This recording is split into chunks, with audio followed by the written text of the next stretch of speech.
BS computer science అంటే mathematics ఉండాలి, MPC students కదా ఎక్కువ బీఎస్ కంప్యూటర్ సైన్స్ ప్రిఫర్ చేస్తుంటారు. అదంటే మీరు బైపీసీ స్టూడెంట్స్ కూడా జాయిన్ అవ్వచ్చు అన్నారు, అది ఎలా సాధ్యం సార్?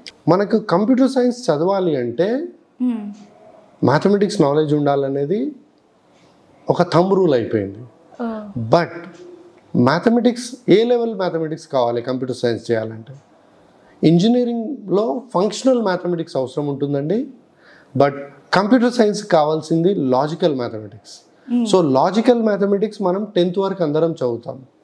మనకి ఇంటర్మీడియట్లో ఇప్పుడు టీచ్ చేస్తున్న మ్యాథమెటిక్స్ ఏదైతే ఉందో that is more of functional mathematics incline towards pure engineering. So pure engineering courses like civil, mechanical, electrical, electronics దానికి సంబంధించింది ఇంటర్మీడియట్ మ్యాథమెటిక్స్లో ఉంటుంది. లాజికల్ మ్యాథమెటిక్స్ మనం 10th వరకు చదువుతాము.